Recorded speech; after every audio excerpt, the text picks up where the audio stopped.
Quando o Senhor fala, ouve Israel, o Senhor, a palavra ouvir na Bíblia, a tradução dela é chamar. E a palavra obedecer na Bíblia, a tradução dela também é chamar. Porque no vocabulário de Deus não existe duas palavras. No vocabulário de Deus existe uma palavra só. Porque sempre que Deus fala, Ele espera que a gente obedeça. Então não existe duas traduções. Só existe uma. Ouvir e obedecer na Bíblia significa a mesma coisa. Deveria significar a mesma coisa para a gente também. Se nós entendermos que a Bíblia é a palavra de Deus, então...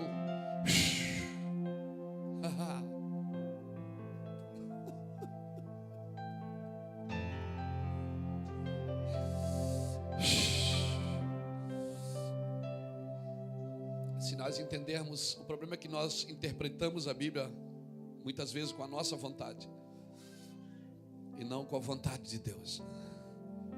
E quando nós lemos, nós interpretamos do nosso jeito. Eu penso assim, eu vou dizer uma coisa, o que você pensa não interessa. Interessa o que Deus falou. E o que Deus falou, Ele precisa cumprir. Ele espera que você... O que eu vou dizer parece heresia, mas Ele espera que você o ajude a cumprir. Por isso Ele te chamou. Aleluia. Por isso que quando Deus fala, você não pode traduzir. Mas o nosso ministério pensa assim. O nosso ministério muitas vezes não pensa o que Deus pensa. Aleluia. Que bênção está aqui nessa noite, queridos. Está sendo bênção para vocês? Nós estamos... a última escola do ano. Justiça Social, a EMAP, Justiça Social. E... eu acho que é o que Deus espera da gente. Que a gente ouça, obedeça e pratique. Porque... a confirmação que nós estamos obedecendo é praticar o que nós ouvimos. Porque eu posso ouvir e obedecer, mas se eu não praticar, a prática, ela é o resultado da minha obediência. Por isso que a fé sem obras, ela é morta. Porque eu creio no que está escrito e obedeço. Só que se eu não pratico, eu não estou dando uma resposta para aquilo que eu ouvi. Muito bom estar aqui com vocês, amém? Um privilégio mesmo. Essa é a cara do ministério, a escola é assim.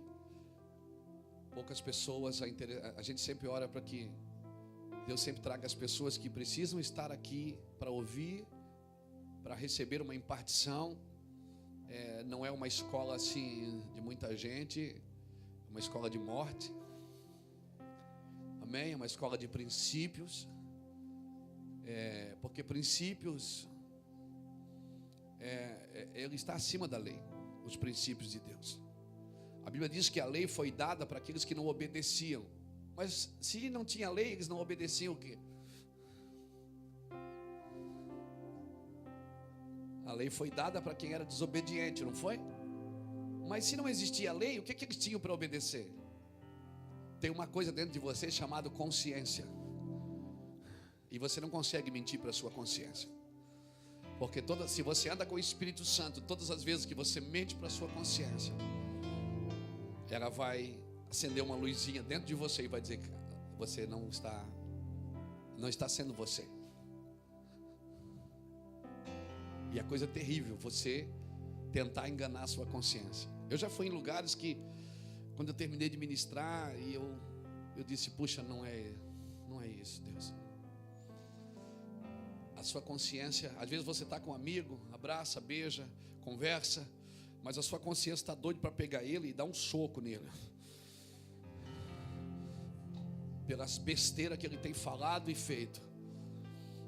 Não, eu sei que você não vai fazer isso porque você é crente. Eu estou falando de vontades. É ou não é, gente? Então a consciência é isso. Por isso a consciência da gente, ela tem que ser mergulhada na unção. ela tem que ser batizada com o Espírito Santo. Porque às vezes, para ser verdadeiro, você vai ser antiético. Às vezes, para manter a ética, você tem que deixar de ser verdadeiro. A verdade é uma coisa muito violenta, irmãos. A verdade da palavra de Deus é uma coisa muito violenta, porque ela mexe com a nossa consciência. A consciência é terrível, porque você não consegue enganar você mesmo. Uma pessoa pode estar no púlpito enganando outras pessoas, porque já perdeu a consciência, já perdeu o destino. Mas quando essa pessoa é cheia do Espírito Santo, quando essa pessoa é batizada com o Espírito Santo e com fogo, o Senhor diz: Ele vos batizará com o Espírito Santo e com fogo. O fogo para que é? O fogo justamente é para queimar a impureza. Porque você pode ser cheio do Espírito Santo e continuar praticando impurezas.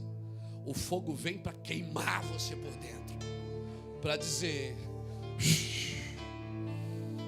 você tem que ser ético, mas você tem que ser verdadeiro. Você tem que ser verdadeiro, Luiz. Então o fogo vem dentro de você, para você ser verdadeiro, para você queimar as coisas. Esse ano eu não sei quanto a você, mas eu sinto necessidade de me santificar mais. Eu sinto necessidade de me separar mais. Eu sei que eu posso fazer mais para Deus. E não adianta eu sair para a rua cheio de coisas para fazer se eu não estou sendo verdadeiro. Porque existem muitas formas de fazer as coisas. Eu posso fazer para mostrar. E é uma grande diferença de você fazer para mostrar e mostrar o que faz. Nesses dias vocês receberam a visita de muitos de nós aqui, mostrando o que estamos fazendo. O objetivo, irmãos, não é fazer para mostrar, é mostrar o que faz para estabelecer um modelo. Porque quando você faz para mostrar, você tem uma vontade, exibição. Você tem vontade de exibir. Quem se exibe busca palmas e não almas. Busca o louvor dos homens. Mas o louvor dos homens é perigoso. Se você não tem o louvor de Deus, você pode ter o louvor dos homens, mas você precisa ter o louvor de Deus também. Porque se você não tiver o louvor de Deus, o louvor dos homens só vai matar você e vai, cada vez mais, vai tornar você mais carnal. Tá entendendo isso? É muito bom ter o louvor dos homens. É muito bom as pessoas dizer: cara, que palavra, aquela palavra mudou minha vida. É muito bom as pessoas dizerem: uau, que canção maravilhosa. Quando eu cantei essa canção, eu fui cheio do Espírito Santo. Mas se você tem o louvor dos homens e não tem o louvor de Deus, não tem o reconhecimento de Deus, porque o resultado não te aprova. O que te aprova é a sua consciência. O Espírito Santo dentro de você dizendo: filho, está certo, filho, está errado, filho, não faz, filho, não deixa de fazer.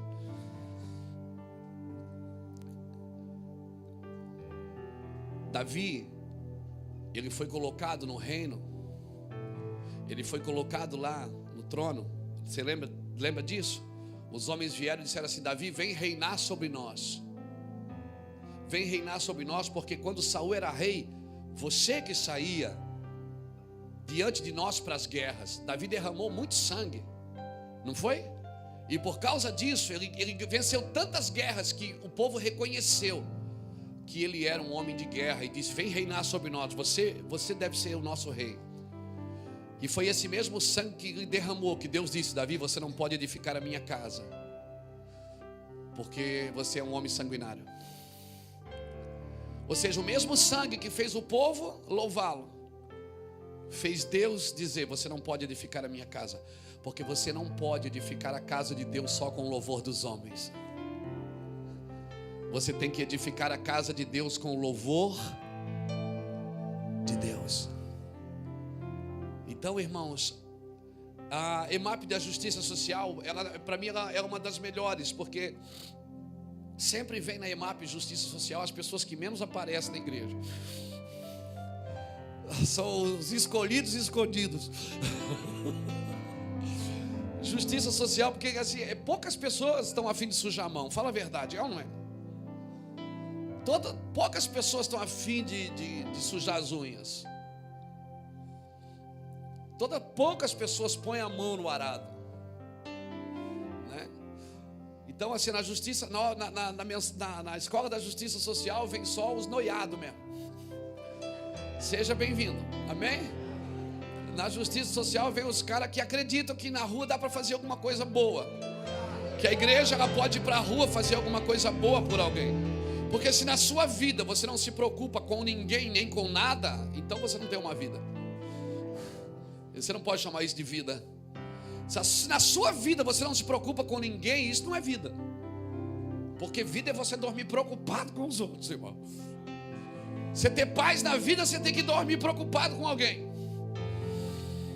Para você ter paz no seu ministério e na sua vida, você tem que dormir preocupado com os outros, preocupado com as nações, preocupado com a cidade. Aleluia. Louvado seja Deus. Abra sua Bíblia comigo. Eu trouxe o Bruno e a Miriam. Bruno e a Miriam são ministros de louvor lá no Mevan também. É o casal prestígio. Coco com cobertura de chocolate. Aleluia, Beneguê. Aleluia. Nós chegamos ontem dos Estados Unidos e sempre que eu viajo, o Bruno fica meio depressivo. Ele na hora ele já liga para mim se eu cheguei, o pastor já chegou. E eu digo, já cheguei, meu filho, pode descansar, estou em casa. Fica meio triste, assim, não sei o que acontece. E, irmãos, o que você está recebendo aqui nesses dias, isso nunca mais vai sair de dentro de você. Isso vai causar uma crise no seu ministério, vai causar crise em quem ouve você, porque as pessoas vão dizer, não, isso é impossível. Você vai dizer, não. E sabe qual é a pior coisa que tem no mundo? Tem duas coisas que para mim são as piores do mundo. A primeira coisa que para mim é pior no mundo é você ter sucesso em alguma coisa que Deus não aprova. Uma das coisas piores no mundo é você ter sucesso numa coisa que Deus não aprova. E a outra coisa é alguém fazer alguma coisa que você provou que era impossível. E alguém vem e diz, não, eu sei que dá para fazer. Então, nosso objetivo da escola Justiça Social é colocar dentro de você, para que nunca mais ninguém diga, é impossível, isso não tem como fazer. E você vai provar que tem. Mas não tem dinheiro. Dinheiro nunca foi um obstáculo para fazer a obra de Deus, querido. O obstáculo sempre foi o pecado, nunca foi a falta de dinheiro.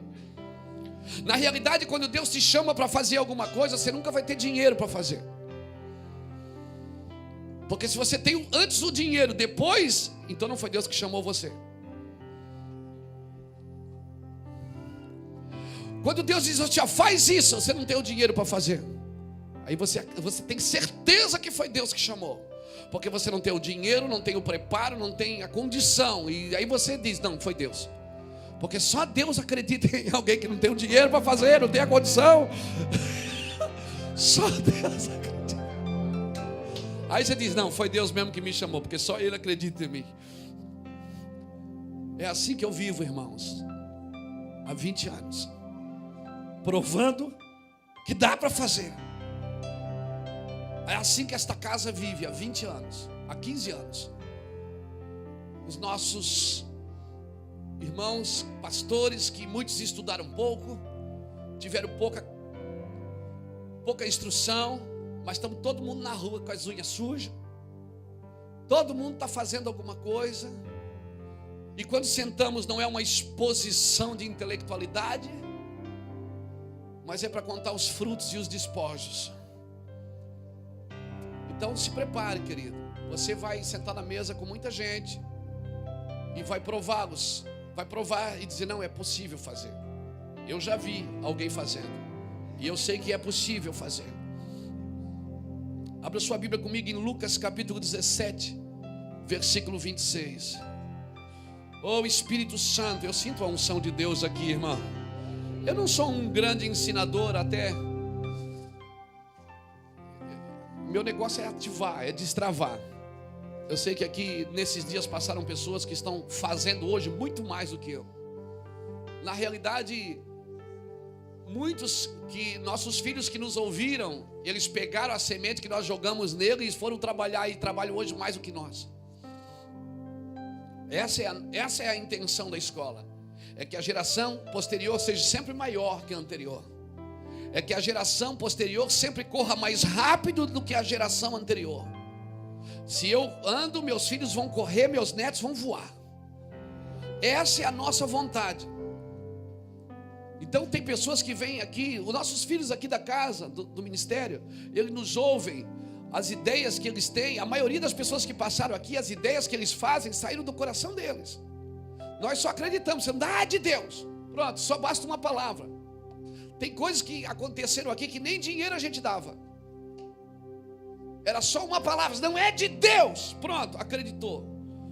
Pronto, irmão, ativou o cara, já era. Tem pessoas que vocês ouviram aqui essa semana e não terminou ainda, que tudo que eles fazem partiu do coração deles. O desejo de fazer. Essa é a diferença da igreja em departamento e uma igreja em ministério. Como isso, pastor? Por exemplo, uma igreja de departamento. Eu sou o pastor da igreja. Então eu vou abrindo departamentos e vou colocando gente para cuidar. Então todas essas pessoas trabalham para mim. E às vezes eu corro o risco de botar pessoas em lugares errados. Às vezes o cara é um pastor, eu boto ele como evangelista. Às vezes ele sabe lidar com coisas, mas não sabe lidar com pessoas. Às vezes ele sabe lidar com pessoas, mas não tem o dom de presidir. Então nós não trabalhamos assim, nós não criamos nenhum departamento. Nós sempre esperamos aparecer a pessoa que carrega o encargo, que não está atrás do cargo. Tem pessoas que têm o cargo, mas não têm o encargo. Pegou aí no seu espírito? Tem pessoas que têm o cargo, o título, mas não têm o encargo. Tem o desejo, mas não tem o clamor no seu espírito para fazer. Não adianta ter desejo, tem que ter o clamor. Porque na hora difícil, você só aguenta se tiver o clamor. Porque o desejo, quando acaba o dinheiro, vai embora também.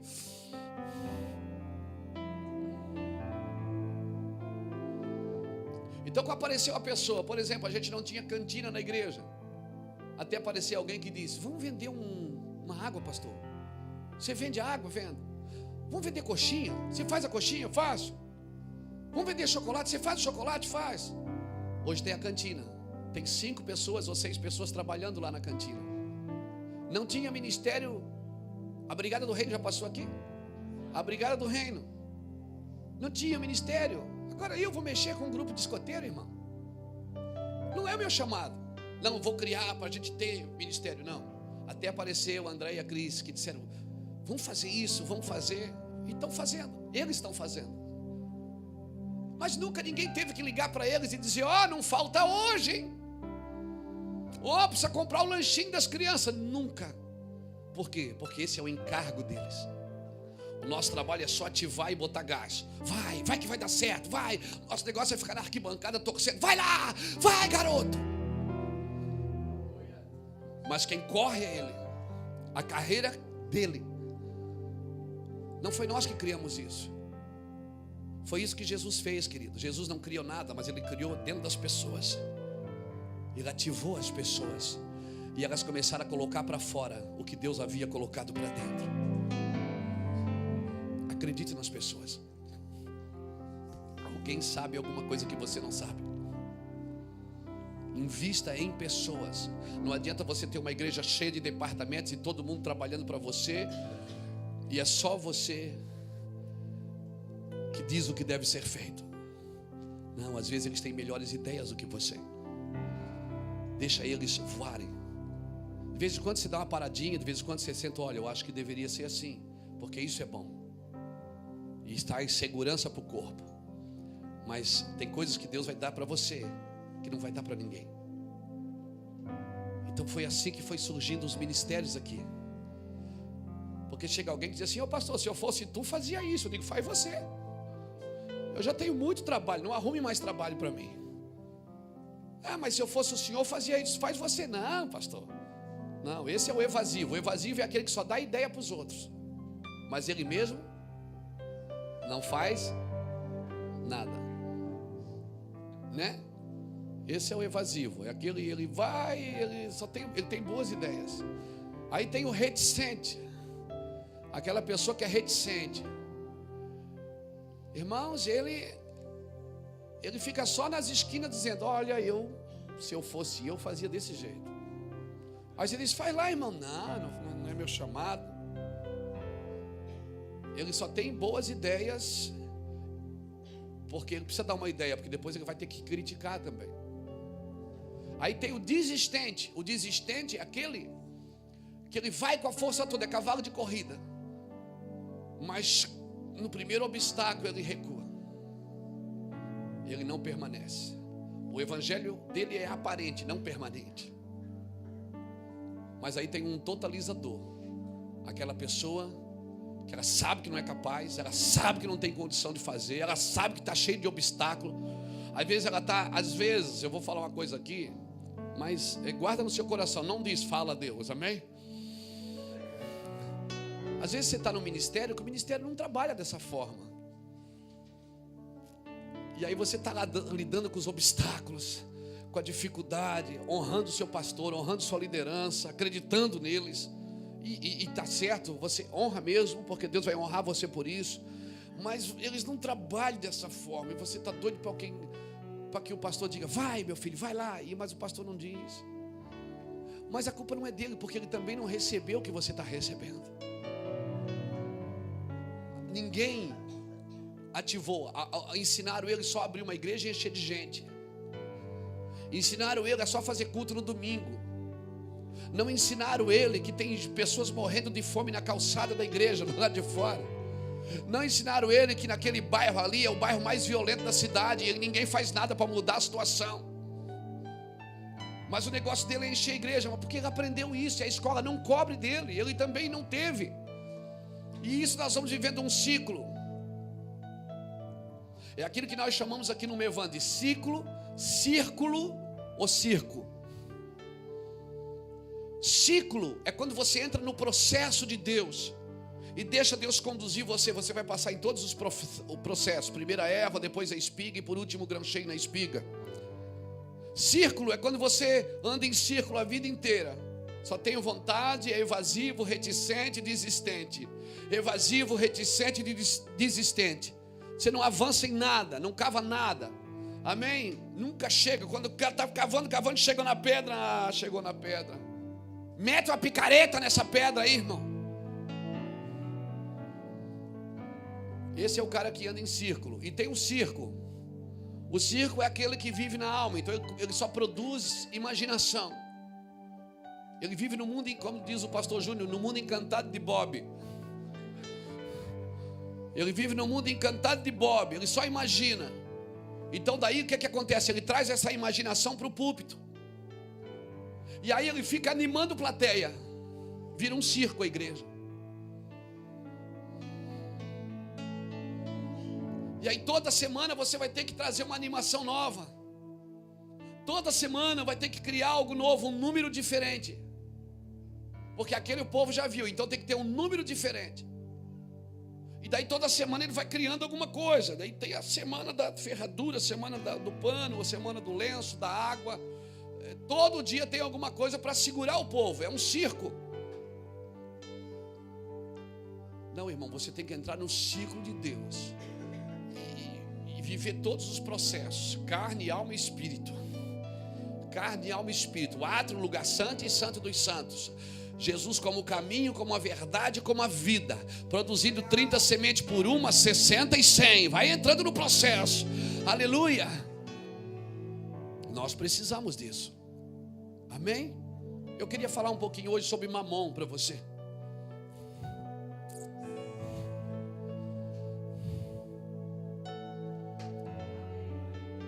Abra sua Bíblia comigo, Lucas 17. Hey, hey, yeah.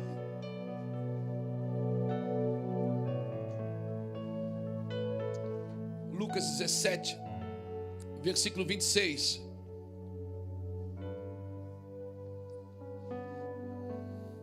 Nós não fomos chamados para produzir ilusão, irmão. Nós não somos animador de plateia. Nós não somos prisioneiros de uma rotina, vivendo em círculo. Eu não sou um escravo da religião. Eu vivo um processo. Eu sou um homem que de tempo em tempo tem que subir de nível. Escute, eu vou falar de novo. Em tempo você precisa subir de nível. Você precisa amadurecer. Aleluia. Aleluia. E tudo na vida é assim, irmãos. Por isso Paulo diz, quando eu era um menino, eu pensava como um menino, mas agora que eu cresci, eu deixei as coisas de menino. Irmão, quando a gente quer fazer as coisas, quando eu comecei o ministério, nós tínhamos o corredor do fogo, nós tínhamos a tarde do milagre, nós tínhamos porque a gente quer ganhar todo mundo para Jesus, irmão. Mas à medida que você vai entrando em Deus, essas coisas, elas vão se tornando enfadonhas. Porque você percebe que aquele cara que vinha na tarde do milagre era o mesmo doente de sempre. Então você tinha que fazer alguma coisa por aquele homem, porque a tarde do milagre não estava dando jeito naquilo. E Deus falava para mim, você está fazendo culto para pessoas e não para mim. Eu digo, não, Senhor. Ele disse, não, se você estivesse fazendo culto para mim, essas pessoas já estariam nas ruas trabalhando. Se você fizesse culto para mim, então eu viria e transformaria a vida delas. E elas já estavam nas ruas fluindo, dando frutos. Mas elas estão aqui, Luiz, prisioneiros de uma rotina, escravos da sua religião. Precisei mudar, querido. Vamos lá, vamos ler a Bíblia, né?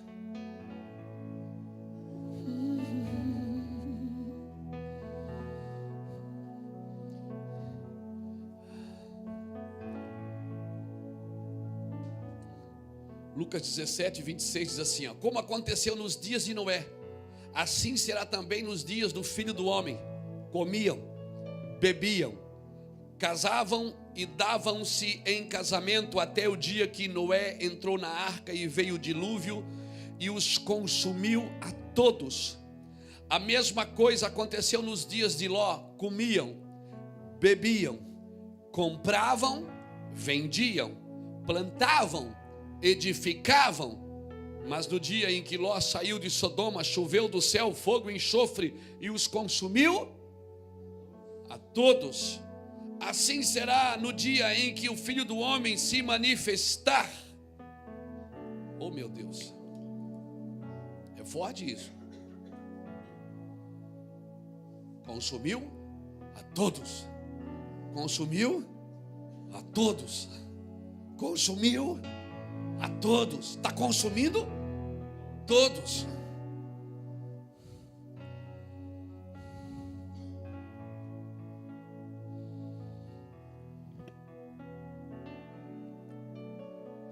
À medida que vai chegando aquilo que a Bíblia chama de grande e terrível dia do Senhor. Você sabe que Jesus vai voltar um dia, não sabe, irmão? Você tem consciência disso? Você acredita no arrebatamento? A mim não me interessa se você acredita antes da tribulação, no meio ou no fim. Você acredita que Jesus vai voltar? O que é que você está fazendo para ele voltar? Porque você já sabe o que vai acontecer. Eu preciso fazer alguma coisa para isso. Não, eu estou na igreja. Nós fomos ensinados a ficar na igreja esperando ele voltar. Fomos ou não fomos? Aqui, irmão, nós estamos protegidos. Não estamos, não. Porque aquilo que nós chamamos de igreja, descobrimos que não é igreja.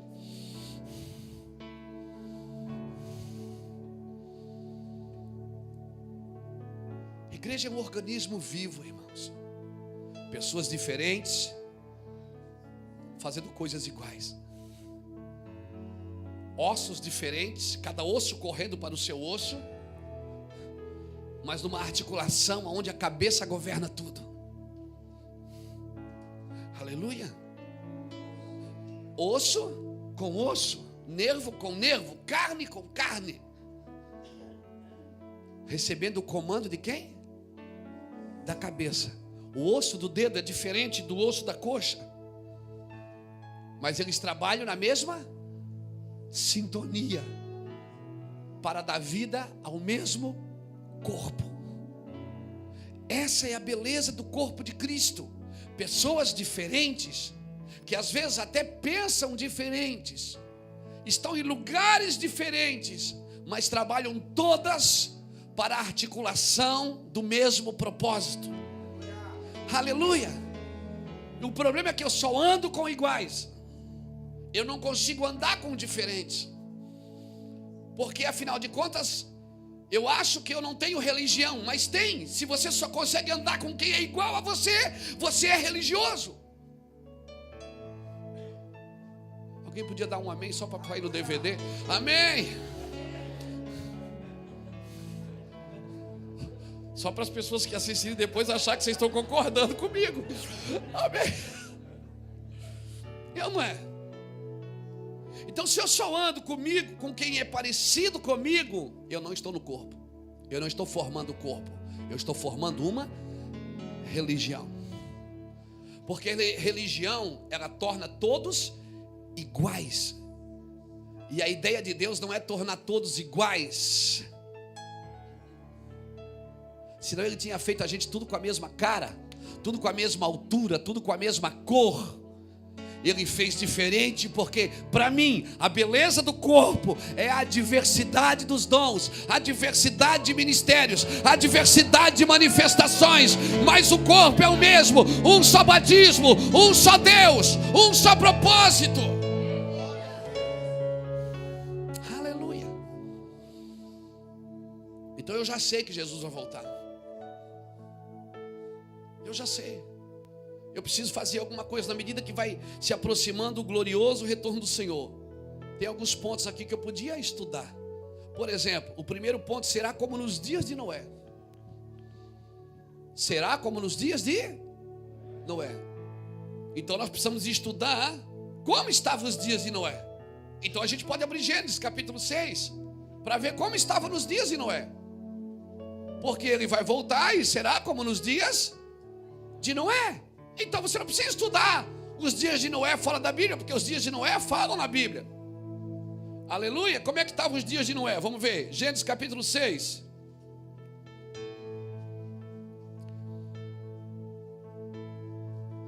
Capítulo 6 diz assim: como os homens começaram a multiplicar-se sobre a terra e lhe nasceram filhas. Não, vamos ver o versículo 5. Vamos ler o versículo 5 para ganhar tempo. É só isso aqui que eu quero ensinar. Viu o Senhor que a maldade dos homens se multiplicara sobre a terra, e que toda a imaginação dos pensamentos do seu coração era má continuamente. Viu que o Senhor, que a maldade do homem se multiplicara sobre a terra, a atitude. As atitudes dos homens mudaram, ficaram ruins. E toda a imaginação dos pensamentos do seu coração era má continuamente. Intenções. Ou seja, as intenções dos homens mudaram, as atitudes dos homens mudaram.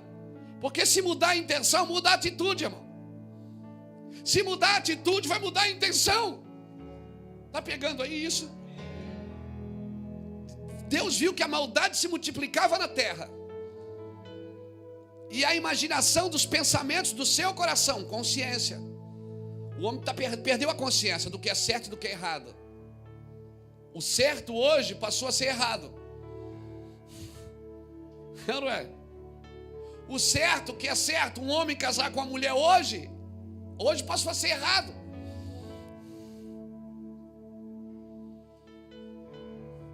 Hoje as pessoas querem provar que o errado está certo e que o certo está errado. Então a maldade do coração do homem, os pensamentos, a imaginação, porque é imaginação isso. O problema é que as imaginações estão sendo externadas. Nós temos uma imaginação e começamos a externar ela. E começamos a dizer, não, isso aqui está certo. Não, o que é que tem, né? Está certo? Não está certo, irmãos. Deus não trabalha com a lei legal, Deus trabalha com a lei moral. Daqui a pouco vai ser legal abortar. Daqui a pouco, espera, vai sair uma lei aí que vai liberar o aborto. Mas para Deus ainda vai ser imoral. Porque Deus trabalha no moral, não é no legal. O homem cria a lei, mas Deus não se dobra às leis dos homens. Em breve virá uma pedra que vai ser cortada sem a ajuda de mão de homem e dará contra esse governo. Quando eu digo governo, é o governo do homem, não é do PT, é do homem. Porque se tirar o PT e botar outro, vai virar a mesma coisa. Porque essa é a imaginação do coração do homem, não é de um partido político.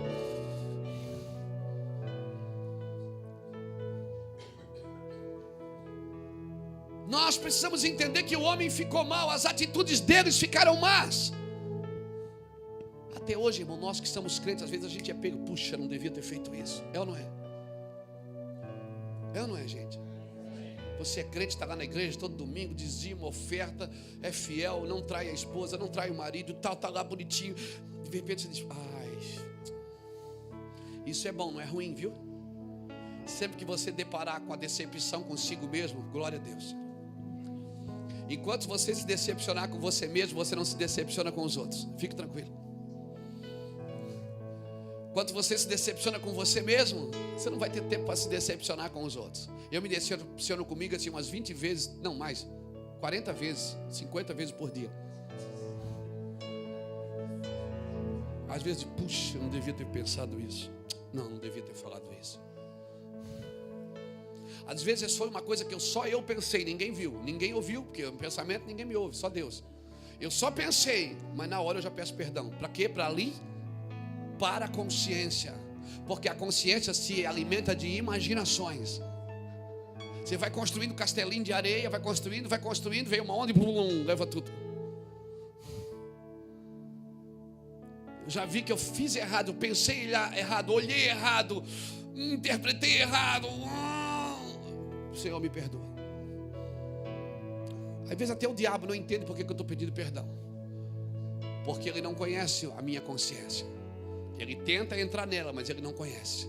As minhas intenções o diabo não conhece. Ele fica jogando setas nas minhas intenções, mas ele não conhece as minhas intenções. Então às vezes eu peço perdão, nem ele sabe porque que eu estou pedindo perdão. Ele não precisa saber mesmo, ignorante.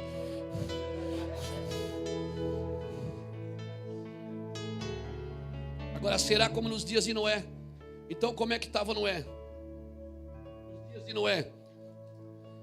Viu a maldade do homem que se multiplicara sobre a terra e que a imaginação dos pensamentos do seu coração era má continuamente. Então arrependeu-se o Senhor de haver feito o homem sobre a terra e isso lhe pesou o coração. Disse o Senhor. Quem disse? Destruirei de sobre a face da terra o homem que criei, tanto o homem como os animais, como os répteis, destruirei. Ele falou o quê? Que destruirá o homem. Porque se destrói o homem, pode destruir tudo, porque tudo foi feito para o homem. Deus não fez nada para ele. Ele fez tudo para você. O que ele fez para ele? Você. A única coisa que Deus fez para ele foi você.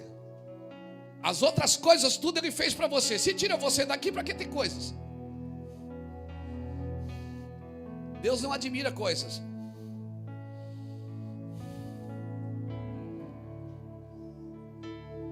Ele criou uma coisa chamada homem e colocou do seu espírito nessa coisa para ver o que é que essa coisa, como é que essa coisa reagia. Meu Deus. Isso é anatomia pura, Jesus, ajuda aqui. E aí Deus disse: destruirei o homem que criei, os répteis, os animais, vou destruir tudo, acabar com tudo, fechar o jardim, pronto. Aí ele olha e diz assim a Bíblia: Noé, porém, achou graça aos olhos do Senhor. Como é que estava? Jesus vai voltar e será como nos dias de Noé. Deus está querendo fazer o quê? Está querendo achar graça em alguém. Essa palavra achou graça no original, sabe o que significa? Noé fez Deus sorrir. Você vai no original, como está escrito assim: Noé fez Deus se alegrar. Como é que vai? Quando Jesus voltar, vai ser como nos dias de... E como Deus vai estar nos dias de Noé? Deus vai estar indignado. O sentimento de Deus com a terra. Pastor, mas a terra... Irmãos, quando Deus criou tudo, e depois Ele fez o homem, por isso que Ele só fez o homem no 6º dia. Primeiro Ele criou tudo. Quando Ele fez o homem, Ele disse para a terra: ó terra, agora você está sob a custódia desse homem, você se submete a ele, você se submete a este homem. Por isso que nos dias de Noé, nos dias de Adão, a terra não produzia espinhos e abrolhos, porque elas tinham a quem se sujeitar. Adão dizia: isso é um elefante, e se tornava um elefante. Deus criou o animal, mas não colocou nele identidade. Adão dizia: isso aqui é uma girafa, e se tornava uma girafa, porque ela era um animal, mas não tinha uma identidade. Quem deu identidade para ela? Adão. E olha para a girafa, ela não tem cara de girafa. Tem ou não tem? Mas girafa tem cara de girafa, irmão. E a terra não produzia espinhos e abrolhos, por quê? Porque ela tinha a quem se sujeitar, ela estava sob a custódia de alguém. Quando Adão cai, o que é que acontece? Deus disse: agora maldita é a terra por tua causa. Agora o Senhor está dizendo assim: agora ela vai começar a produzir coisas que eu não criei ela para produzir. A terra começou a produzir espinhos e abrolhos. Aí veio o primeiro homicídio. Começou os incestos. Começou a corrupção, começou o engano, começou Babel e começou tudo que tem se prolongado até hoje. Só que hoje a Bíblia diz que a terra geme, esperando a manifestação de quem? Dos filhos de Deus. Ela está dizendo assim: ó, por favor, me governe de novo. A terra está pedindo, pelo amor de Deus, alguém que se levante para governá-la, irmão. A terra está dizendo: eu preciso me sujeitar a alguém. Mas nós estamos na igreja brincando de igrejinha. Nós estamos discutindo o tamanho da saia. Estamos discutindo que cor vai ser a cadeira. Fizemos reuniões para pintar a igreja. E a terra está dizendo: eu estou clamando. Agora não é só a terra que está clamando. A Bíblia diz que a terra geme, o Espírito geme, e nós estamos gemendo. A terra está esperando alguém que se manifeste e a sujeite de novo. E eu espero que Deus ache pessoas aqui para isso. Isso é justiça social. É você trazer a terra debaixo da sujeição de Deus. Amém, irmãos? Se você trazer a terra debaixo da sujeição de Deus, você vai praticar justiça social. Justiça social é isso, irmãos. O comunismo acha que justiça social é igualdade. O comunismo tentou praticar justiça social, mas não consegue. Porque você não pode nivelar para baixo, você tem que nivelar para cima. Aleluia. Todo lugar onde o comunismo reina, a pobreza reina. Por que a pobreza reina? Porque nivela para baixo. Você tem que nivelar para cima, ou seja, você tem que pegar a terra e devolver ao governo de Deus. E dizer: Deus, faz a tua vontade aqui na terra, como ela é feita no céu.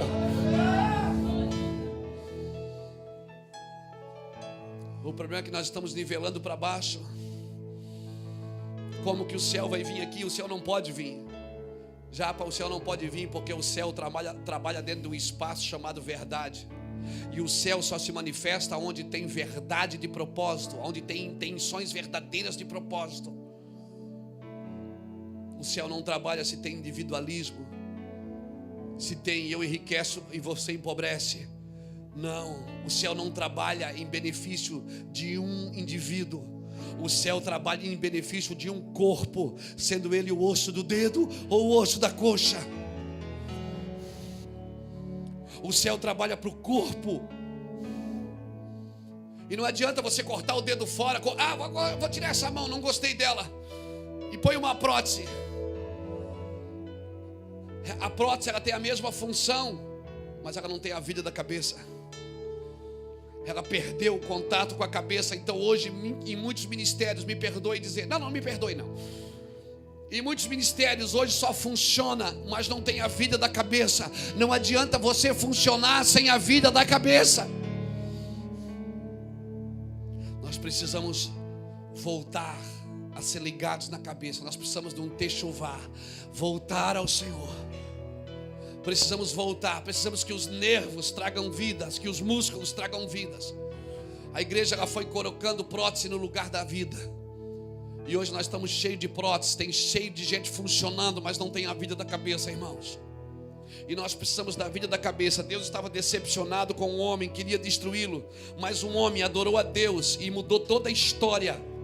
Um homem adorou a Deus. Agora Deus tem um problema, porque Deus disse: eu vou destruir tudo. E Deus olha para aquele homem e pensa: uau, esse cara eu não posso destruir. Só que agora Deus tem um problema, porque Ele falou que faria. E Ele tem que fazer o que Ele falou. Só que eu acredito, irmãos, que Deus volta atrás, sim. Deus não muda, mas Ele se move. E o que move o coração de Deus é a intenção e a atitude dos homens.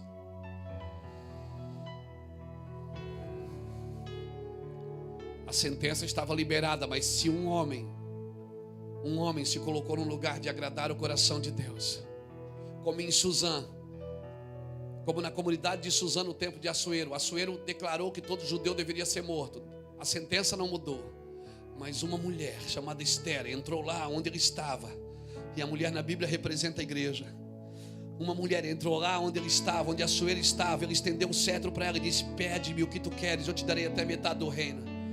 Ela entrou na presença do rei por uma nação. Então a sentença está liberada sobre o mundo, irmão. Vai destruir a todos. Existe uma sentença liberada, é destruição. Agora eu vou falar uma coisa para você. No meu contexto de vida, eu não estou esperando o fim do mundo. Eu estou esperando a transformação dele. E eu estou trabalhando para transformá-lo. Eu não estou esperando que vai vir uma bola de fogo, um meteoro, uma enchente, um cometa, e vai dar na terra e vai destruir tudo. E nós vamos virar uma grande eclipse. Não, eu não acredito nisso. Eu acredito que a terra pode ser transformada. Aleluia, se eu atrair os céus e viver um céu na terra, porque eu já carrego os céus. O reino dos céus está dentro de vós, diz a Bíblia. Eu não estou sentado na igreja esperando Jesus voltar. Senhor, Maranata, vem Jesus. Não, a minha oração para eles todos os dias é: Jesus, segura mais um pouco, dá mais um dia, Senhor. A minha oração tem sido: Senhor, falta meu tio, Senhor, o meu primo, Senhor, o meu pai, Senhor, não volta lá, agora não, Senhor. Eu quero muito estar com o Senhor, mas eu acredito que eu já estou. Eu quero muito partir e estar contigo, como dizia Paulo, mas por causa de vós,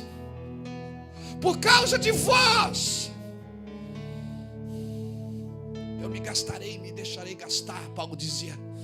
Então esse é um sentimento que nós precisamos ter de volta na igreja. E sair da fila da unção com óleo, e sair da fila da água ungida, e sair da fila para pegar o pano, para botar debaixo do travesseiro, para enriquecer, e sair dessas porcarias do inferno que tem destruído a igreja do Senhor, que tem trazido atrativos para a igreja, que tem enriquecido homens e os ministérios se transformado em impérios.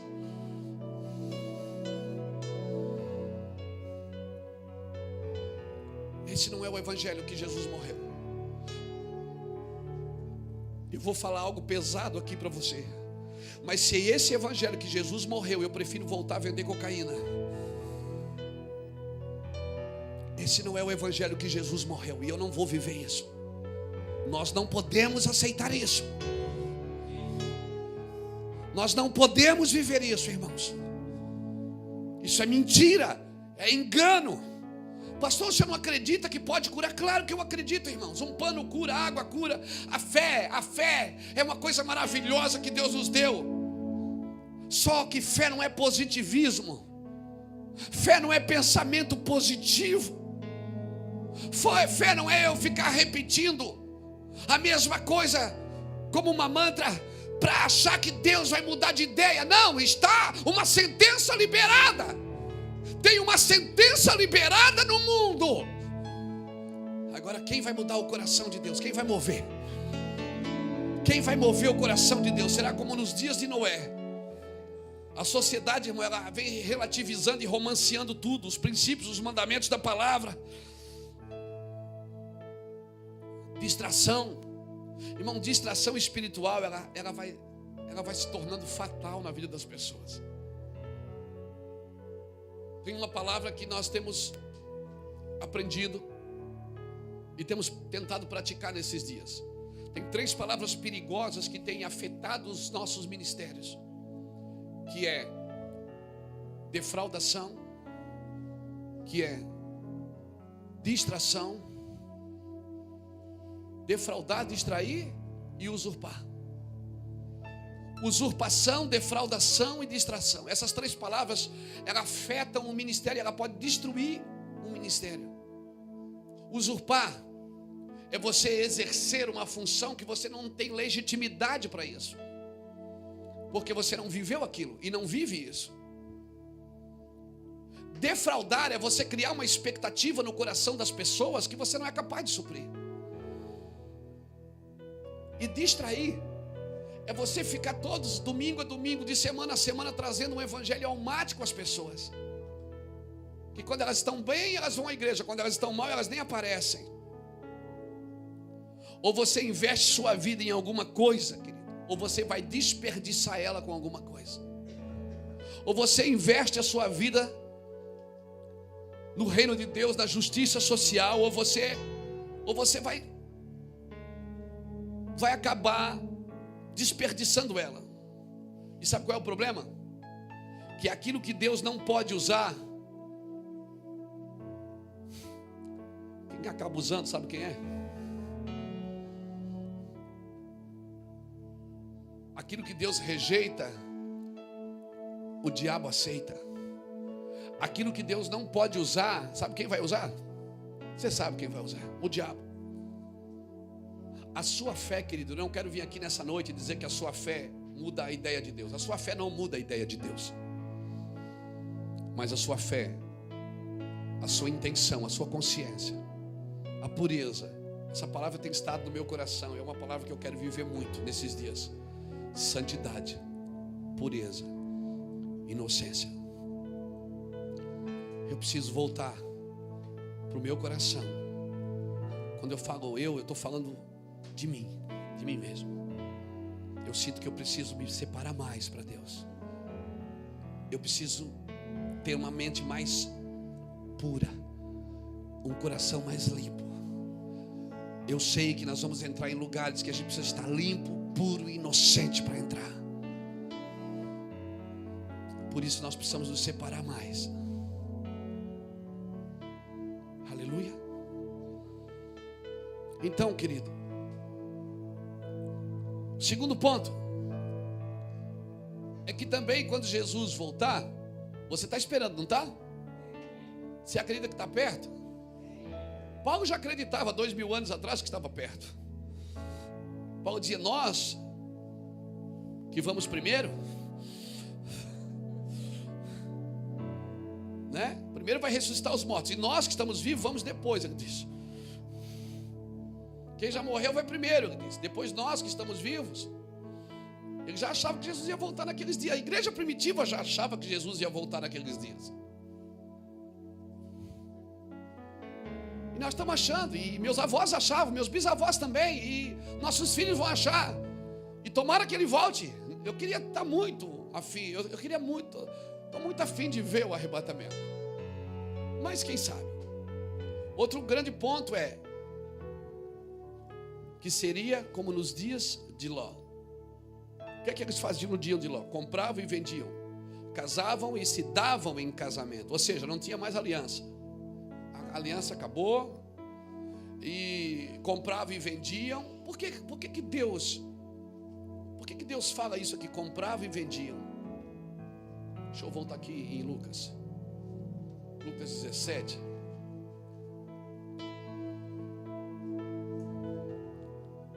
Comiam, bebiam, compravam, vendiam, plantavam e edificavam.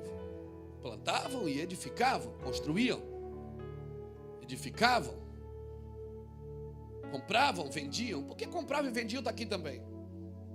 Se a mesma Bíblia diz para mim, negociai até que eu venha. O mesmo Deus que diz para mim, negociai até que eu venha, diz, eles compravam e vendiam. Irmãos, um dos sistemas que mais depõe contra a justiça de Deus é o comércio. Porque Mamon é o Deus desse comércio. Se faz muita coisa por dinheiro. Eu não estou falando de você vender alguma coisa, de você escrever um livro, vai lá e vende, você tem um CD, ou você tem uma loja, ou você é um vendedor. Você tem um produto que você negocia. Eu não estou falando disso. Agora, o comércio, irmãos, ele é uma das coisas que mais depõe contra o sistema do céu. Por quê? Porque Mamon é o Deus desse comércio. E o comércio trabalha muito com visualização e informação. Já está dizendo informação. Vem de dentro. Formação é aquilo que te forma por dentro. Informação é o que você recebe de fora e que te forma por dentro. Quando a palavra de Deus diz, quando Jesus estava subindo, ele diz assim, ó, ficai na cidade para que sejais revestidos do poder, não é? Essa palavra revestir não está dizendo que você tem, está dizendo o seguinte, no original o significado dela é, revestir não é impedir que o que está dentro saia, é impedir que o que está fora entre. Pegou? Então, quando o Senhor fala para revestir, não é quando você passa um verniz na madeira. É como você passa um verniz na madeira para não pegar, quando a chuva, para não entrar, para não entranhar na madeira. Então revestir é isso. O Senhor está dizendo, você tem que se revestir para que o que está fora não entre e não mude os meus conceitos dentro de você. Porque hoje o homem vai mudando de acordo com as informações, irmãos. E esse é o problema, porque a igreja nunca teve tanta informação como tem agora. A gente nunca estudou tanto, nunca teve tantas escolas, tantos seminários. E parece que a igreja está ficando cada vez mais ignorante, porque ela está deixando muitas coisas entrar de fora. Irmão, os maiores coaches hoje no mundo dos negócios são pastores. Os maiores ensinadores de empresas hoje, que dão palestras de empresas, são homens de Deus. O problema não é eles colocar para fora, é que eles estão aprendendo estratégias para vender, estratégias. Agora Deus, irmãos, você não mantém a glória de Deus com estratégia, você mantém a glória de Deus com intimidade. Aleluia, você mantém a glória de Deus com intimidade, não é com estratégia. Não adianta criar estratégia para segurar as pessoas da igreja. Não adianta criar estratégia para fazer as coisas crescerem, não. Amém? É só dar comida boa. Você não precisa dizer para o seu filho, cresce, ele vai crescer, você tem que alimentá-lo. É ou não é? Então a informação ela te forma por dentro. Quando Deus diz que você é da minha forma, Ele diz, façamos o homem a nossa imagem, a nossa semelhança. Sabe o que Ele está dizendo, imagem e semelhança? Ele está dizendo, quando Deus diz, tu és da minha forma, Ele está dizendo, você tem o meu DNA, Luiz. Você não pode deixar coisas de fora formar você, porque quem está formando você sou eu. Por isso eu lhe dei do meu espírito, para que o meu espírito forme você por dentro. Mas se você deixar se informar de Deus, se informar para se informar de outras coisas, vai ser isso que vai formar você por dentro. Amém? Está pegando? Então assim, por isso que Ele colocou o reino dentro de mim. Você será formado com aquilo que você se forma. Você pega, minha mãe fazia bolo antigamente, quando eu era menino, não faz muito tempo. A mãe fazia pão, bolo, se a forma era redonda, virava massa assim. Quando tirava o bolo do forno ele saía. Se a forma era quadrada, saía quadrado. O problema é que você será formado com aquilo que você se forma. Se a Bíblia for a minha informação, ela me forma por dentro. Se a palavra de Deus é a minha informação, e aí a gente volta a falar em ouvir e obedecer. Você já sabe qual é a ideia de Deus. Venha o teu reino, seja feita a tua vontade aqui na terra como no céu. Luiz, transforma tudo aí, porque eu vou arrebatar minha igreja, mas eu não quero tirar a igreja daí, Luiz, de qualquer jeito. Eu queria que vocês mudassem a vida que vocês estão vivendo. Deus não colocou a igreja na terra, irmão, para sofrer, e quando ela estiver quase morrendo, Ele tira. Deus colocou a igreja na terra para mudar a terra. Se em Sodoma tivesse uma igreja com 10 membros, Deus não teria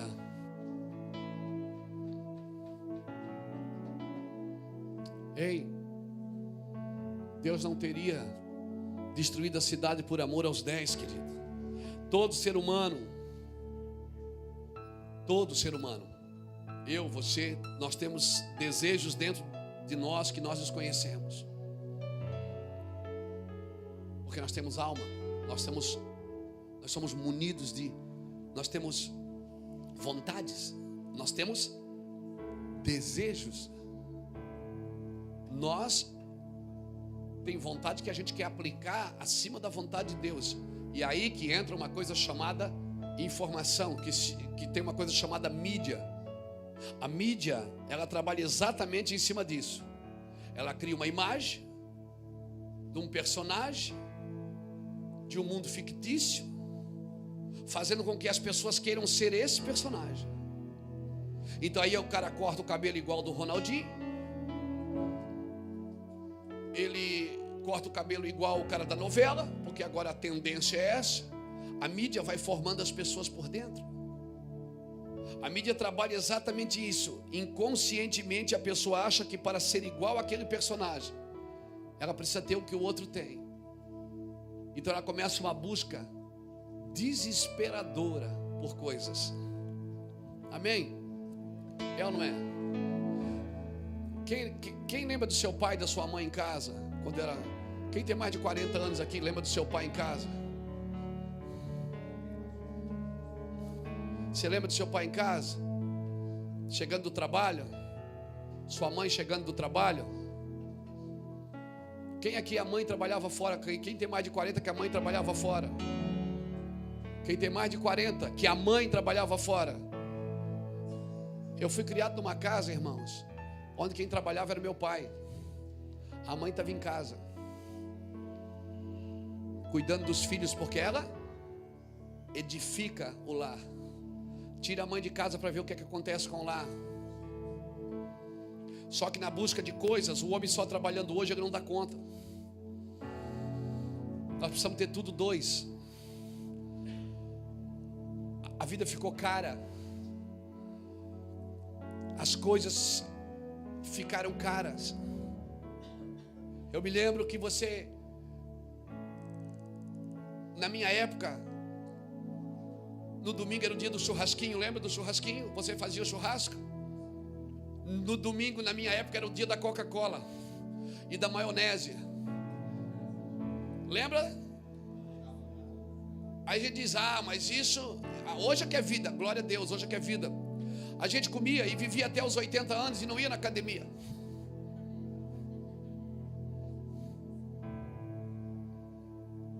Hoje a gente come de dia e queima gordura de noite na academia. Irmãos, pastor, tem alguma coisa contra? Não, irmãos, eu estou dizendo como a vida mudou. Você está entendendo? Só que a vida mudou, só que os padrões de Deus não mudaram. Os padrões de Deus para a criação de filho é o mesmo.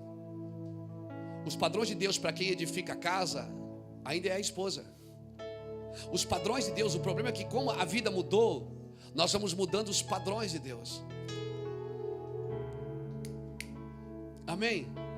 Aí, então eu trabalho, minha esposa trabalha. Então o filho fica com a avó ou fica na creche.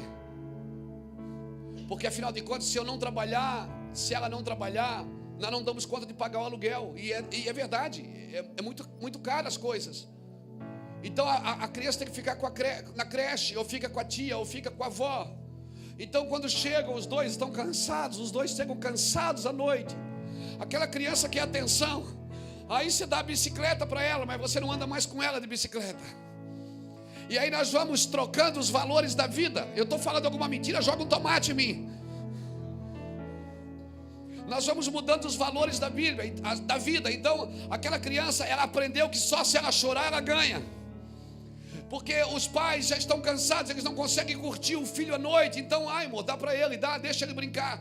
Então a criança senta na frente de um videogame, senta na frente de um celular. Ela vai mudando. Nós vamos mudando os padrões. Irmão, dar uma bicicleta para o filho não é difícil. Difícil é tirar um sábado para andar com ele de bicicleta. Só que os padrões de Deus não mudaram, querido.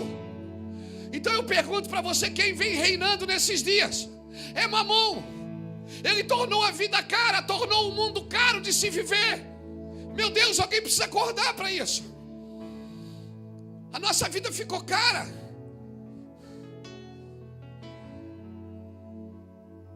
Eu sei que as coisas mudaram, irmãos, mas os padrões de Deus não mudam. Eu sou Deus e não mudo. Sabe quem edifica a casa? Ainda é a esposa. Sabe quem é o provedor do lar? Ainda é o marido. Sabe quem é o cabeça da família? Ainda é o cabeção, é o marido. Sabe quem é a adjuntora? É a esposa. Nós perdemos isso, irmãos. Mamon vem tornando a nossa vida um inferno. Nós temos um padrão de vida e nós temos que mantê-lo. E para manter o padrão de vida, eu preciso fazer mais alguma coisa. Eu tenho mais alguma coisa para comprar. Eu não estou dizendo, irmão, veja bem, eu não estou dizendo que você está errado. Eu estou dizendo que os padrões mudaram, mas Deus não muda. Amém. Hoje o meu filho vai no shopping, vê dois homens sentados, abraçados e se beijando. Eu tenho que explicar para ele o que é aquilo.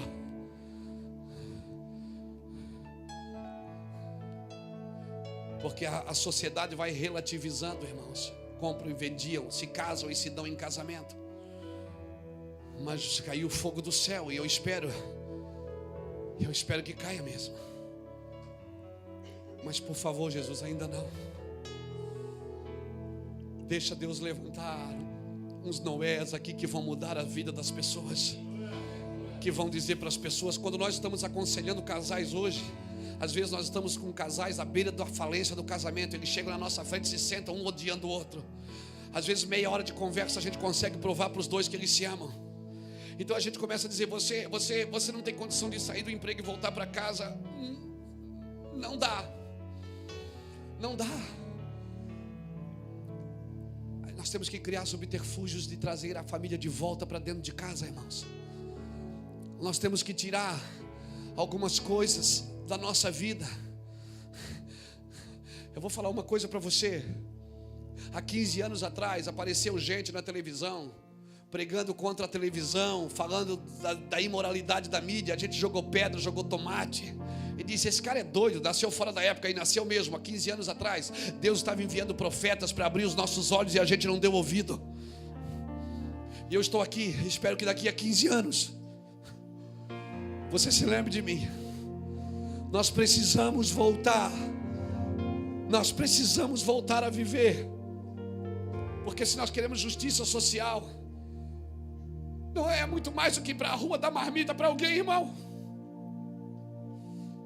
É muito mais do que ir para a rua dar cachorro quente para quem mora debaixo do viaduto. Justiça social é uma mudança de paradigma, é uma mudança de mentalidade. Talvez em vez de eu comprar uma BMW, eu vou ter que comprar uma bicicleta para ir andar com meu filho no domingo. Talvez essa mentalidade que nós precisamos ter. Justiça social é uma mentalidade que vai salvar a sua vida. É aqui que entra o consumismo, irmão. Pessoas não desejam ter o que o outro tem, ela deseja ser o que o outro é. Mas inconscientemente acha que para ser o que o outro é, precisa ter o que ele tem. A mídia é responsável por isso, irmãos. Cria o homem perfeito, a mulher perfeita. A mídia dita o que você deve ser e o que você deve ter. Observe os padrões de beleza de consumo. Você já foi num shopping center? Você sabe por que o piso do shopping center é liso? É para você andar devagar, para você observar as lojas. E toda ela tem uma musiquinha assim, touch, touch, touch, touch. Aí você diz, pastor, você está sendo radical. Não, cara, daqui a 15 anos você vai assistir esse DVD. Há 15 anos atrás, homens como Josué Orion falaram da mídia pra gente, falaram dos desenhos animados que eram pornografias. A gente dizia, esse cara é louco. Deus estava usando pessoas para abrir os nossos olhos. E hoje nós estamos... Hoje a cartilha do MEC quer enfiar pornografia na vida das nossas crianças. Quem vai se levantar? Quem vai se levantar para pregar contra isso? Correndo o risco de ser preso, correndo o risco de ser taxado como radical. Quem está disposto a perder algumas agendas por causa do peso da palavra que carrega?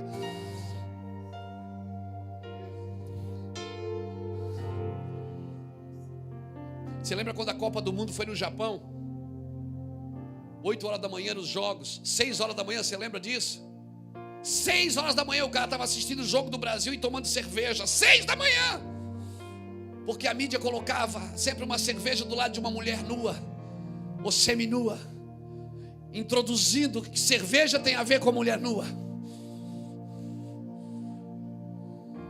Você vai em países da Europa que as pessoas tomam uma cerveja com a sua esposa e não tem mulher nua na propaganda, irmão. Tem países que vendem cerveja, que uma família toma uma cerveja com uma esposa, às vezes num jantar. O problema é o que a mídia dita para você fazer.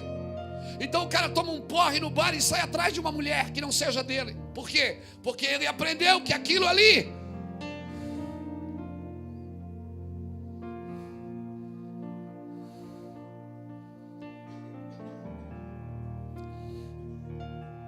abra comigo Ezequiel 28. Me perdoe, irmãos, é que quando eu prego essas coisas, isso me dá uma indignação tão grande no meu espírito. Você não sabe como é que eu fico depois de uma mensagem dessa. O meu espírito fica indignado, porque eu sei que eu preciso mudar, eu sei que eu preciso melhorar, eu sei que isso tem que começar por mim. Eu sei que não adianta só ficar indignado e voltar para casa como se nada tivesse acontecido. Ezequiel, capítulo 28. Eu só desejo meu Senhor por toda a minha vida. Eu só desejo meu Senhor.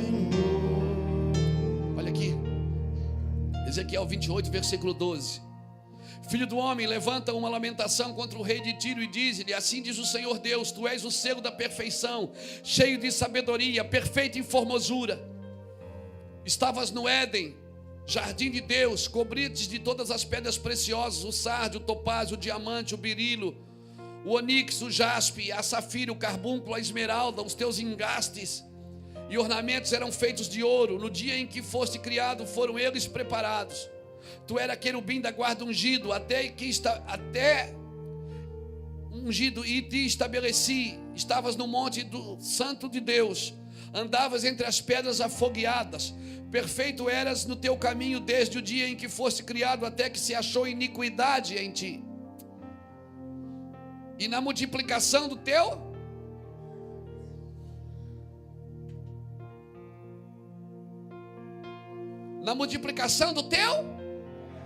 caíste. Por isso que Deus, o comércio é uma das coisas que mais depõe contra Deus. Porque por causa do comércio, casamentos estão se separando. Por causa do padrão de vida, pessoas estão deixando seus lares. Por causa do padrão de beleza que foi estabelecido, pessoas estão deixando seus lares, trocando de cônjuges. Satanás caiu por causa do quê? A multiplicação dos teus comércios. Olha para a parábola de Lucas 15.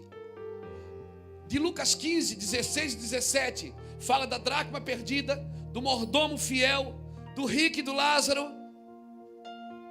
E no capítulo 16 diz assim, versículo 13: ninguém pode servir a dois senhores. O único que Deus chama de Senhor é a riqueza. Eu não estou dizendo que você não pode ser rico, eu estou dizendo que você tem que ser simples.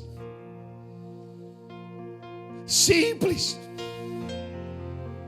Viva uma vida simples. Se Deus quiser te enriquecer, tenha muito dinheiro, mas continue simples. E descubra por que Deus está te dando dinheiro.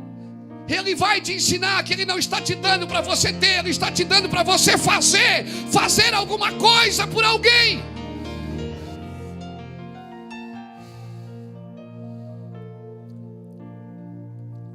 Se Deus tirou do lado dele um querubim ungido, por causa da multiplicação dos seus comércios, porque desejou o que não deveria desejar.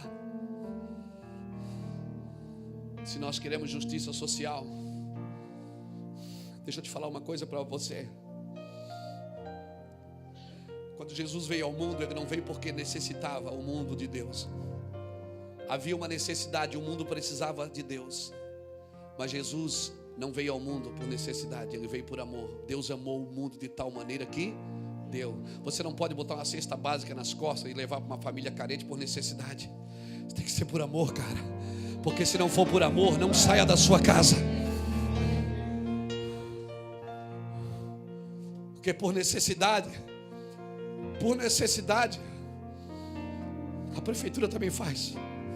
Por necessidade, outras religiões também fazem. Não pode ser por necessidade. Tem que ser por amor. Porque se não for por amor, você só vai ajudar quem precisa.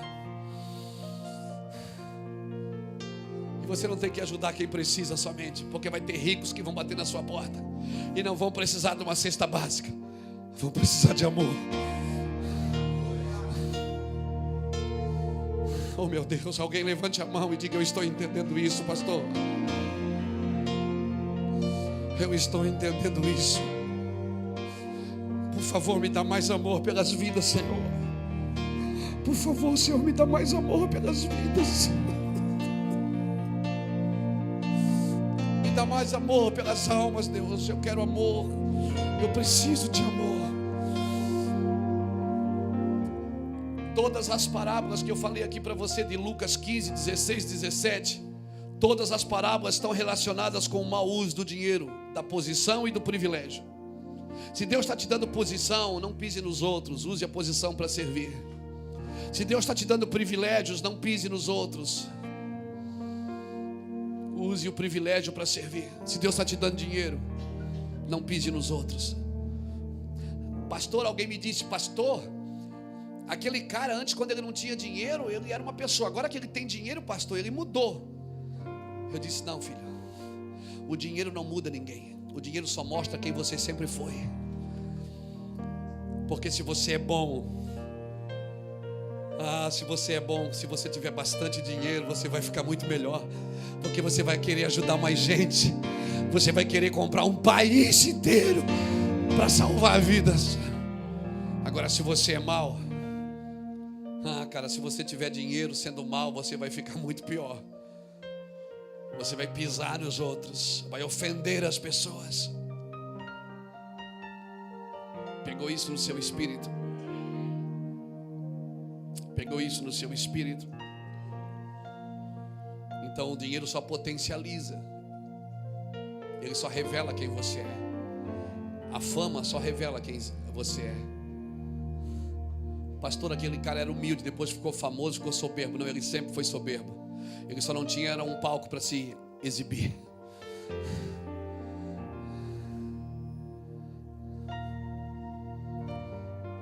Então não deixe que a fama, que o dinheiro, que a soberba, que a exaltação roube você do propósito. Dinheiro é meu servo e não é meu senhor. Dinheiro é meu servo, ele é meu senhor. Amém? O dinheiro é meu servo. Aprenda que prosperidade não é ter de tudo, é não ter falta de nada. Prosperidade não é ter de tudo, é não sentir falta de nada. Você pode não morar numa casa linda, mas você não sente falta dela.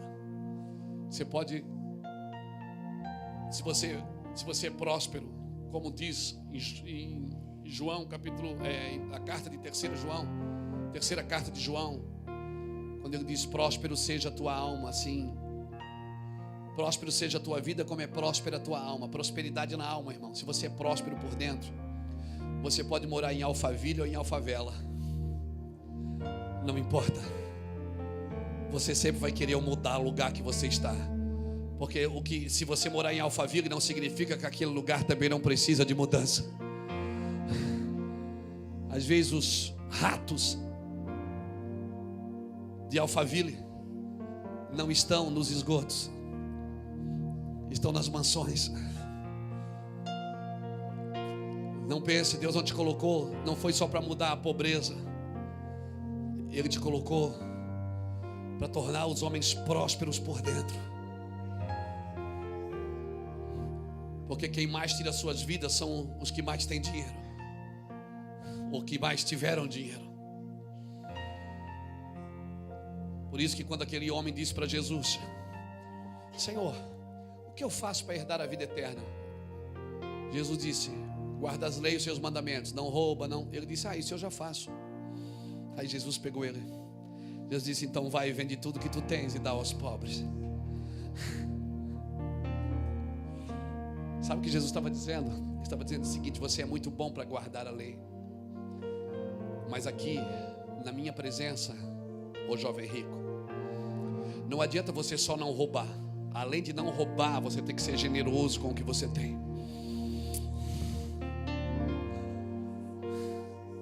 Mas eu não faço o que é errado, mas você também não faz o que é certo. Tiago 4,17 diz que sabendo tu o bem que deves fazer e não fazes, comete tu um grande pecado. Por isso que aquele que tem os meus mandamentos e os guarda, este é o que me ama. Aquele é uma pessoa, este é outra.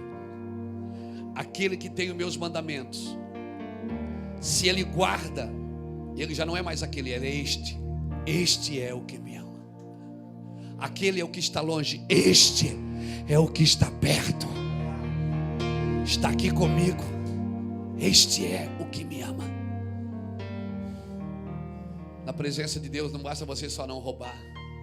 Por isso que Jesus falou: visto o que foi dito, não matarás, eu porém vos digo.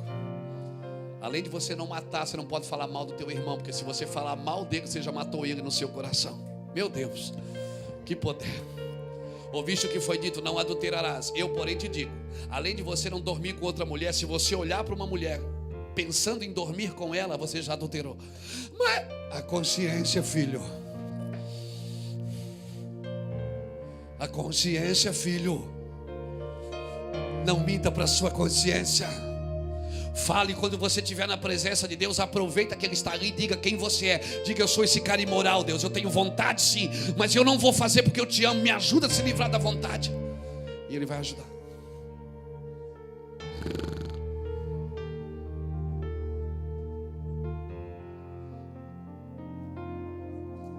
Matéria-prima da igreja são gente, não são pessoas. Nós não fomos chamados para proliferar a ganância, onde o único beneficiado pela minha fé sou eu mesmo. Não sou abençoado quando ganho. A Bíblia diz o quê? Mas quando compartilho o que ganho. Porque se eu só ganho e não compartilho, eu sou um parasita, não sou abençoado. Amém? Aleluia, está entendendo isso? Então digo: o dinheiro é meu servo, não meu senhor. Se você governa sobre o dinheiro, quem é o senhor do dinheiro? E Jesus é senhor dos? Ele não é senhor de servo. Para Ele ser teu Senhor, você tem que ser Senhor de tudo. Tudo tem que estar debaixo dos seus pés. Ele é Senhor dos senhores. Por isso que Ele é Senhor e Salvador. Porque tem pessoas que já foram salvas, mas ainda não são senhores. Foram salvas, estão na igreja, vão ser salvas, vão ser arrebatadas, mas elas não podem governar sobre a terra, porque o dinheiro a domina, a ambição a domina. E Deus não pode ser Senhor de uma pessoa que não é Senhor de tudo. Ele é Rei dos, não de súditos. Ele é Rei de reis. Então senta aí e governe. Senta aí e governe sobre tudo. Diga para a terra o que ela tem que fazer. Diga para a terra: terra, obedeça, chuva, volte, rio, recue. A terra está procurando a quem vai sujeitar. Jesus é Senhor dos senhores. Aleluia. Alguém pode levantar a mão e dizer: o dinheiro é meu servo, não meu Senhor. Quando é que eu sei que Ele é meu servo? Quando Ele corre atrás de mim e não eu corro atrás dele.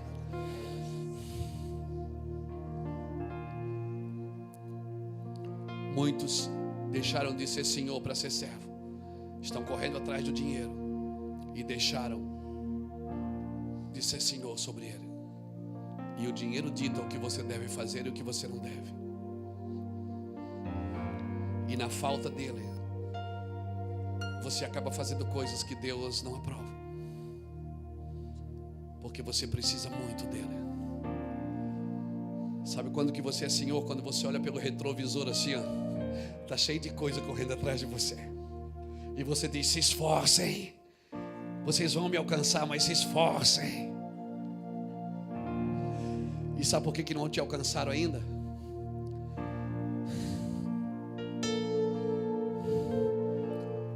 Porque você tem uma carreira para correr. Quando você alcançar Ele, as coisas te alcançam. Se você alcançar o Senhor, as coisas te alcançam. Se você desistir dele, sabe o que você vai fazer? Você vai mudar de foco. Você vai querer que Ele corra atrás de você, porque você está ocupado com coisas. Sabe qual é o meu trabalho e o seu? É se revestir do poder, ir lá para fora, dizer para as pessoas que pararam de correr atrás dele, estão correndo atrás de coisas, dizer: voltem a correr atrás dele. Voltem, virem a volta agora, meia volta, vão ver. Voltem a correr atrás da sua carreira que está proposta, e todas as bênçãos virão sobre ti e te alcançarão. Bendito serás ao entrares e bendito serás ao saíres. Bendita é a tua esposa, os teus filhos, os teus animais. Bendito é o fruto da tua criação. Benditos são as tuas plantações. Bendito é a terra por tua causa. Bendito é a terra por tua causa. Bendito é a terra por tua causa.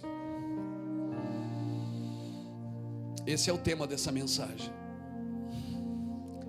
Bendita é a terra por tua causa. Nós vamos mover o coração de Deus até que Ele diga um dia: bendito Luiz é a tua cidade por tua causa. Bendito João é a tua cidade por tua causa. Bendito Japa é o teu bairro por tua causa, é a tua cidade, é a tua nação. Bendito é o teu continente por tua causa. Porque sempre que a terra clamou, Deus respondeu com homens. Deus nunca deu coisas para a terra, Ele deu homens. A terra está procurando você de novo, para se sujeitar sobre ela. Tentação pelo ganho, querido, tenha cuidado com isso. Deixa eu dar um conselho para você que já trabalha na obra de Deus.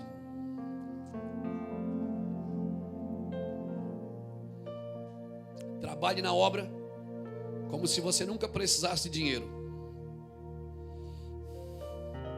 porque senão você só fará alguma coisa para Deus se ganhar por isso.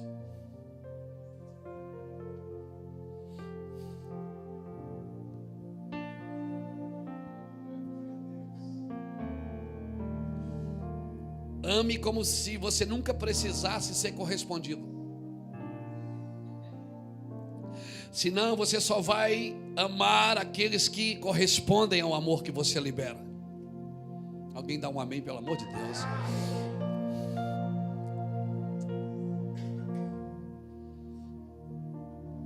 Aleluia. Será como nos dias de Noé. E será como nos dias de Ló. Para a gente terminar, abra comigo Ezequiel capítulo 16, 49.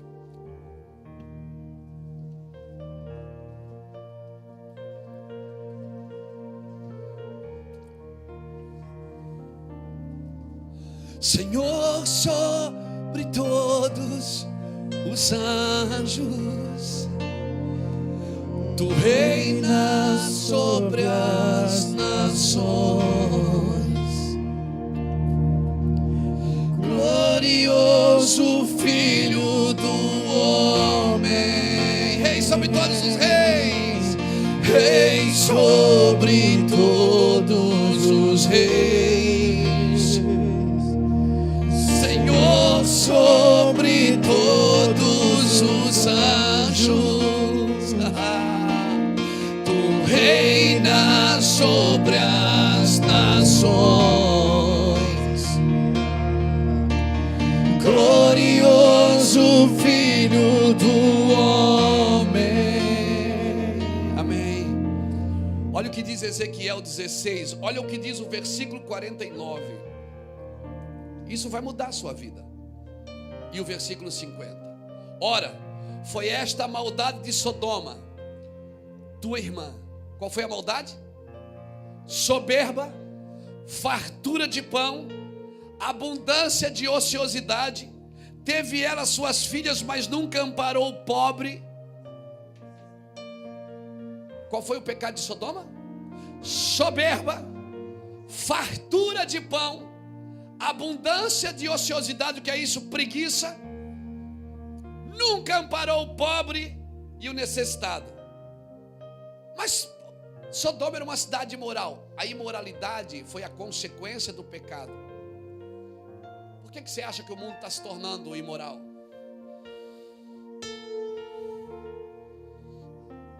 A imoralidade é a consequência do pecado, irmãos. A história, eu estudei sobre Sodoma, eu fui atrás, porque quando eu li esse versículo aqui, isso me pirou, porque isso mudou o meu conceito de igreja.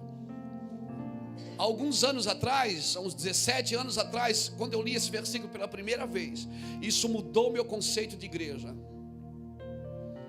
Eu achei que igreja era para a gente se reunir domingo, receber uma palavra, e lá na frente receber um passe, e ir embora e viver a mesma vida medíocre de sempre. E aí, durante a semana, a gente peca escondido, e domingo vai lá, pede perdão, o pastor dá um passe, libera uma palavra, e aí a gente volta a mesma vidinha medíocre, pensa no diabo a semana inteira, e no domingo pensa em Deus. Isso mudou meu conceito de igreja. Deus disse assim: Luiz, você já parou para pensar que você já era para ter morrido? Você tem que descobrir por que eu te deixei vivo. Você lembra quando você vendia drogas? Lembra? Eu digo, lembro. Então, você tem uma responsabilidade na vida: descobrir o seu propósito. Irmão, eu fui estudar sobre Sodoma. Sodoma era uma cidade, eles queriam fazer uma comunidade só de ricos. Eles queriam ter uma cidade só de pessoas ricas. Então o que é que eles faziam quando chegava um pobre? Eles estupravam em praça pública. Se chegava alguém, uma família pobre, pelas bagagens, eles já sabiam que era pobre. Por isso que com Ló não aconteceu nada, porque Ló era rico. Ló chegou com muito dinheiro, com muitos filhos, com muitos empregados e com muitos gados, jumentos e camelos. Então Jó foi bem aceito. Jó era um homem justo em Sodoma, diz a Bíblia. Era justo, porém não transformou a terra.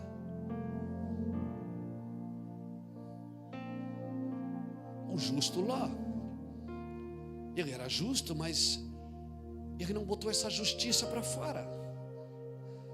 Justiça social é você defender o direito do pobre, da viúva. Já leram para você aqui Apocalipse capítulo 31? Essa é a base da escola. Defende o direito do pobre, do desamparado. O cara pode ter 1 milionário e ser pobre, irmão, e ser um desamparado. Ló não mudou Sodoma.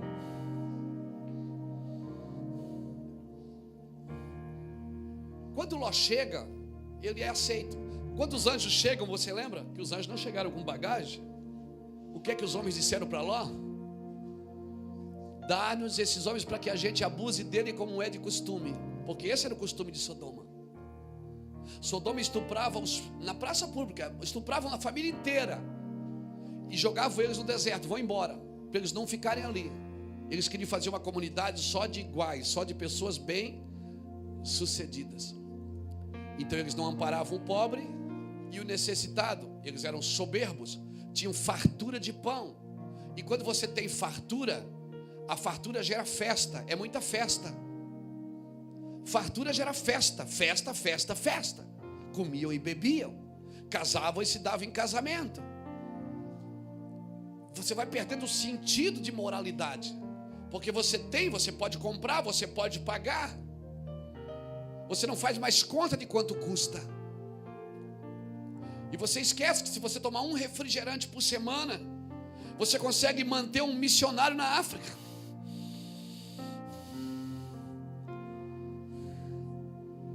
Você está entendendo, irmão? Se você comprar um sapato a menos a cada 6 meses, você constrói a casa dele.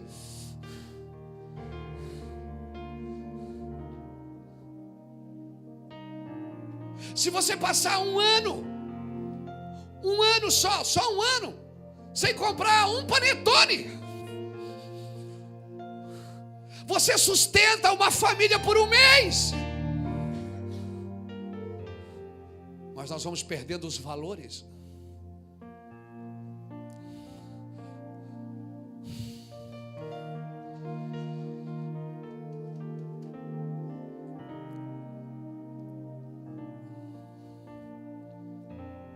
O pecado de Sodoma era esse, virou uma cidade imoral. Deus teve que destruir ela.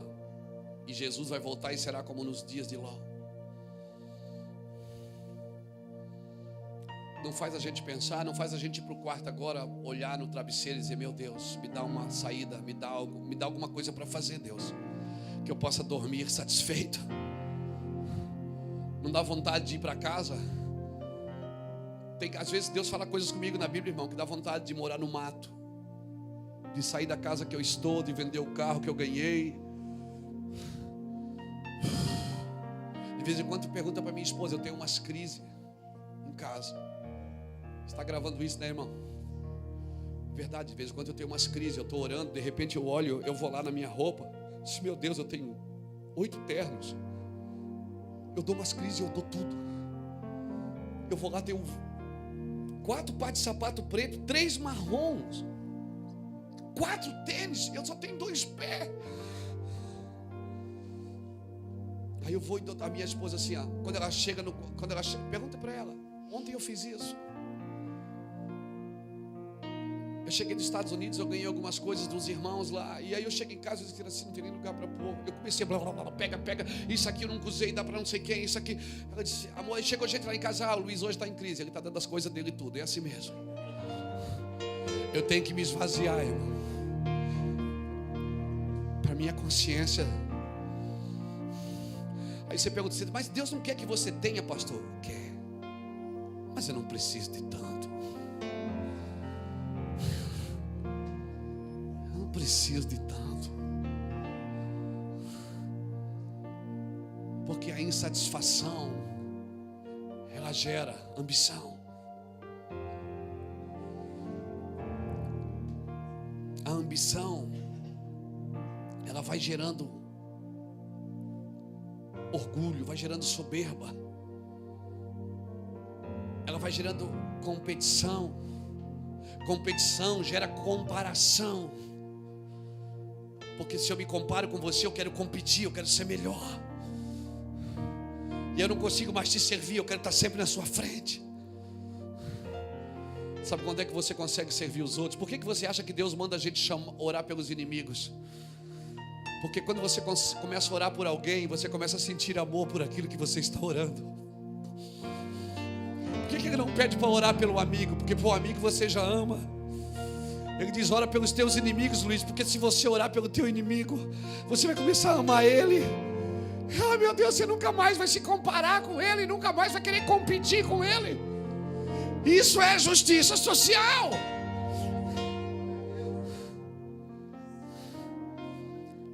Deus me pede para orar pelo inimigo, só para mim começar a apaixonar ele. Diz: oh Deus, ele é gente boa, Deus, eu que não presto mesmo. Você já pensou isso, cara?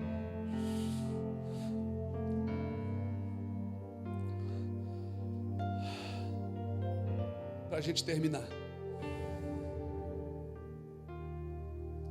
você pegou o pecado de Sodoma: soberba, fartura de pão, ociosidade, preguiça, não faz nada, e não cuida do órfão e da viúva, que é a verdadeira religião. Por que você acha que Deus falou para Elias: Elias, eu vou te usar, mas primeiro vai na casa do órfão e da viúva? Já ordenei uma viúva que te sustente. Você não vai orar para mandar fogo do céu sem passar pela casa do órfão e da viúva primeiro, querido. Não adianta você querer confrontar os Acabe se você não passar pelo órfão e pela viúva primeiro, querido. Não adianta você querer confrontar o povo: traz água, se vocês querem água. Não, se você não passar pelo órfão e pela viúva primeiro, querido. Você tem que conhecer a casa deles primeiro. Depois você pode vir para o púlpito e pregar uma mensagem, um sermão cheio de ética, de exegese, cheio de teologia. Aí você pode pregar, mas enquanto você não passar pelo órfão e pela viúva, você não é o Elias de Deus, não, cara. Você é só mais um pregador correndo atrás de oferta.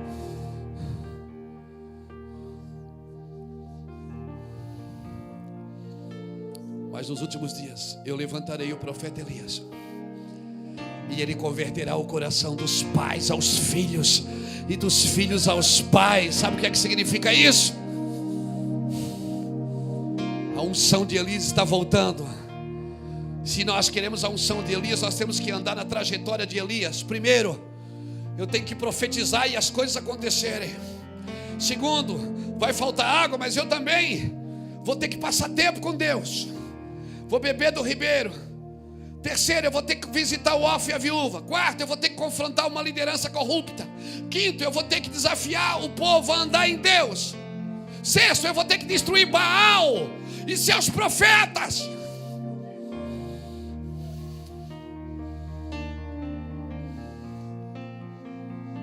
E sétimo, eu não posso correr de Jezabel. Eu não posso correr de Jezabel, hein? Elias, sabe para onde é que Elias correu? A Bíblia diz que Elias correu para o monte de Deus. Quando chegou lá, Deus disse: o que é que você quer aqui? Ah, eu não quero você aqui fugindo. Você não pode vir para o monte de Deus fugindo, Elias. Volte pelo teu caminho. Jezabel, irmãos, é um sistema de manipulação e controle que tem regido a igreja do Senhor Jesus nesses dias. Mas o Senhor vai quebrar isso, amém? Para a gente encerrar, passar régua e ir embora. Romanos capítulo 1.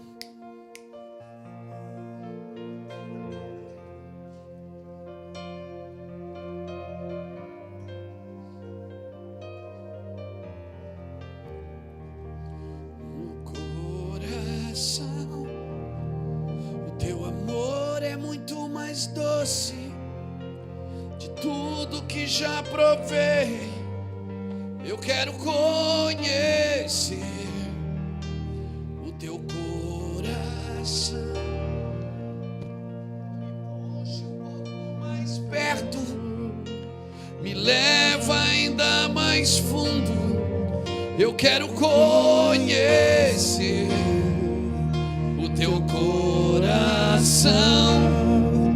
O teu amor é muito mais doce que tudo que eu já provei. Eu quero conhecer o teu coração.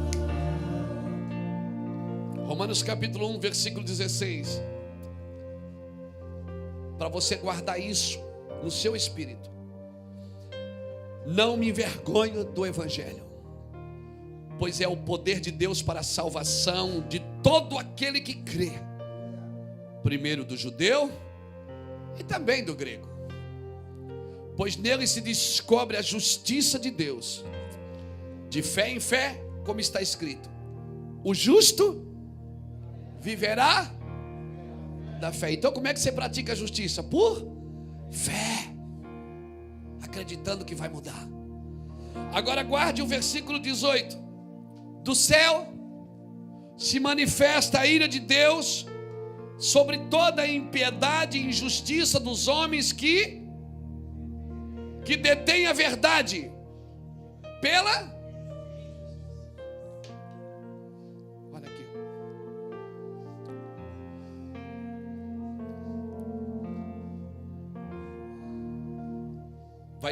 Jesus vai voltar como nos dias de Noé. Deus vai estar irado. A diferença é que nos dias de Noé, Deus está virado com o povo. O problema agora é que Deus está irado com aquilo que Ele colocou na terra para mudar o povo, chamado igreja. Ele está irado. Do céu se manifesta a ira de Deus contra toda a impiedade, leia o texto para entender. O texto se manifesta a ira de Deus sobre toda a impiedade e injustiça de quem? Quem é que pode deter a verdade? Quem tem a verdade. Só pode deter uma coisa, você só pode deter uma coisa se você carrega ela. Então não adianta ir para a rua fazer passeata contra o homossexual. A culpa não é deles, é da igreja. Não adianta ir para a rua fazer passeata para mudar partido. A culpa não é deles, é da igreja. Porque se a igreja não estivesse detendo a verdade. E como é que ela detém a verdade? Porque ela pratica injustiça, ela pratica impiedade. Ela deveria estar na rua cuidando de gente, mudando o mundo. Mas não, ela se fechou em 4 paredes e espera que o mundo venha visitá-la no domingo ou no sábado, dependendo de qual religião você seja. Você está entendendo isso?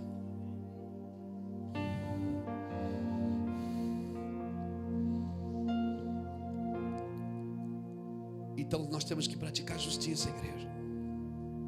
Nós precisamos mover o coração do nosso Pai e dizer: Pai, perdoa a gente. Perdoa a gente, Pai. A gente não pratica justiça. Nós precisamos ir para a rua, Pai, praticar justiça. Eu preciso dizer para o pecador: não peque mais. Eu preciso dizer para o cara que está traindo a esposa: cara, não peque mais. Eu preciso dizer para o homossexual: querido, isso é pecado. Eu amo você, dá um beijo aqui. Eu te amo, beija, abraça. Mas diz: filho, isso é pecado. Ah, mas é a minha vida. Mas é pecado, filho. O problema é que nós estamos romanceando e relativizando. Nós gastamos tanto tempo construindo templos. Em todos os bairros nós temos as congregações, mas o bairro continua pecando. A criminalidade aumenta, o crime aumenta, a pedofilia aumenta. E isso só denuncia a nossa incapacidade. Crescemos, mas não transformamos o mundo. Porque crescemos aqui embaixo, mas não dominamos as regiões celestiais. Não temos autoridade. Pastor, mas como é que vamos fazer isso? Um homem sozinho na Babilônia, chamado Daniel, orou por 21 dias aqui. Sozinho. Nabucodonosor era um rei pagão, estava no trono. Toda uma nação. Um rei ficou de pé e disse: ninguém adore outro Deus aqui, a não ser o Deus desse rapaz. Porque não importa quem está na cadeira sentado, importa quem tem autoridade. Faraó governava o Egito, mas quem tinha autoridade era José.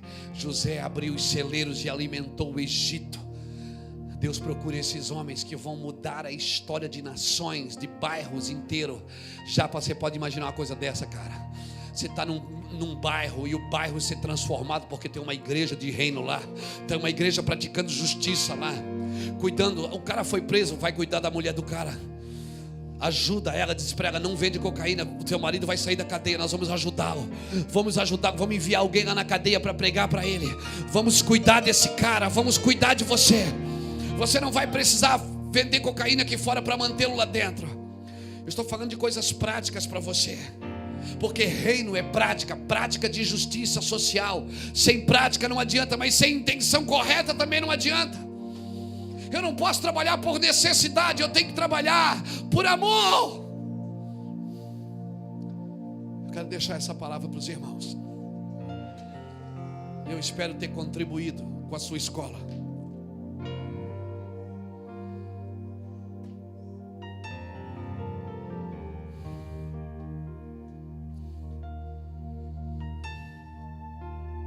Eu quero orar por você. Eu espero que você tenha uma noite longa hoje. Eu espero que o Senhor visite você no beliche. Eu espero que essa noite seja uma noite de reflexões e de crises no seu espírito.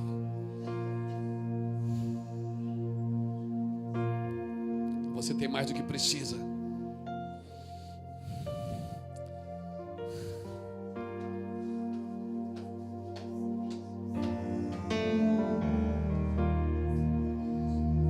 Rabia clava soriando rolobia soriandara la barra.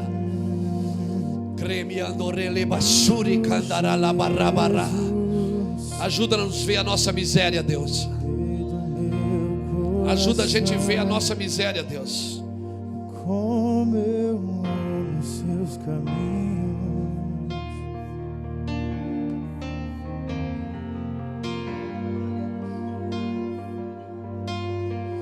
Lindo Jesus, estrela da manhã, eu cantarei a ti. O que posso dizer por tudo que tu és? Você me libertou e me curou. O que posso te dar por tudo que tu és? Você me libertou e me curou. Tu és bom em todo tempo, és bom, justiça está em ti. Teu amor é pra sempre. Tu és bom em todo tempo, és bom, justiça está em ti.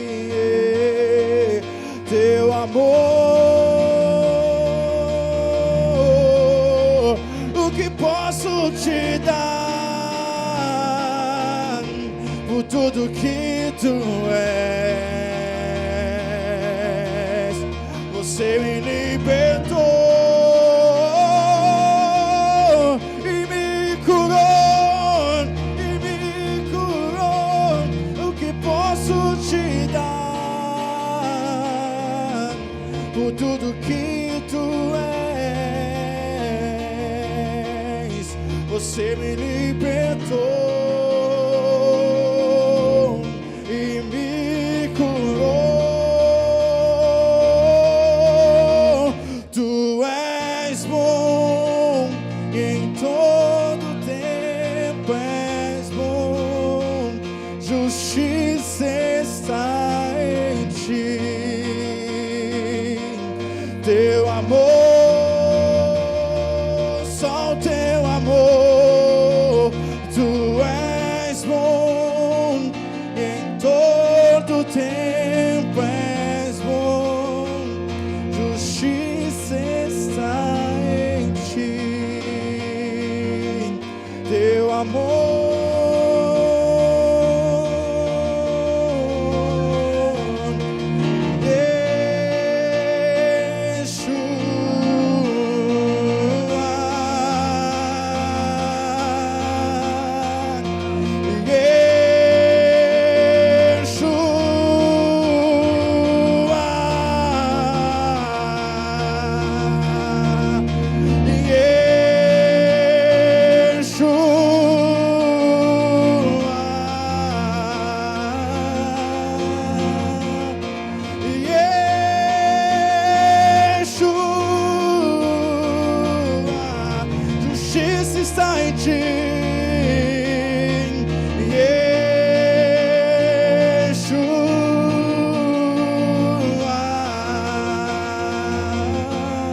desejo, meu Senhor, por toda a minha vida. Eu só desejo, meu Senhor.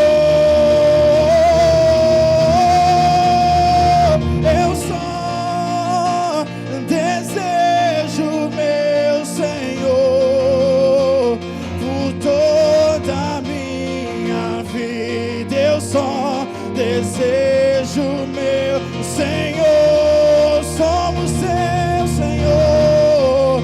Eu só desejo, meu Senhor, por toda a minha vida. Eu só desejo, meu Senhor.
Aleluia.